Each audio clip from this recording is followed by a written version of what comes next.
Dans 9 mois, c'est Noël, grande fête aujourd'hui. L'Annonciation, c'est Dieu qui se fait embryon humain dans le sein de Marie de Nazareth. 14-15 ans sans doute, elle est confinée chez elle, que fait-elle? On l'imagine en train de lire les Écritures, bien sûr, de prier Dieu, de donner du courage à celle qui enfantera un jour le Messie. Peut-être. Peut-être que aussi elle était en train de faire le ménage, en pensant à son avenir, ou bien de ranger une pièce après le passage de ses amis, enfin bref, une jeune fille normale. Elle se détendait en chantant peut-être. Ce qui est certain, c'est qu'elle faisait la volonté de Dieu. Ça, tu peux être sûr et certain. Et c'est grâce à cette habitude, à cette vertu, qu'elle va répondre oui à l'événement extraordinaire qui va bouleverser sa vie. Dieu vient bouleverser nos vies.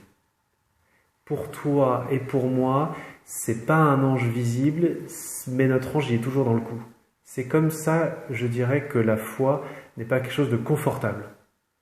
C'est quelque chose d'incroyable, d'enviable, de génial, mais pas confortable. Parce que ça demande toujours de sortir de sa zone de confort. Et pense à Abraham, le père des croyants, il doit sortir de son pays. La Vierge Marie, c'est pareil pour elle.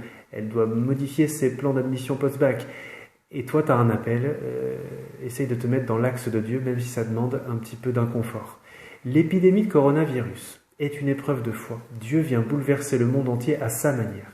En effet, même si la maladie a son origine ailleurs qu'en Dieu, Dieu la permet pour un plus grand bien. Alors à toi de chercher en quoi cette épreuve peut te faire grandir en sainteté.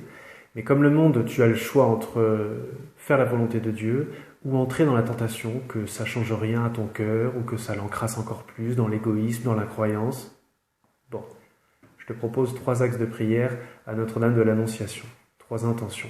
La première, c'est pour ta maman, pour sa foi, pour qu'elle devienne une sainte. La deuxième, c'est pour toutes les femmes enceintes, mais surtout pour celles dont ça contrarie les plans, pour qu'elles accueillent vraiment la vie avec joie. Et du coup, j'aimerais prier pour les acteurs du drame de l'avortement, qui fait bien plus de victimes que le coronavirus.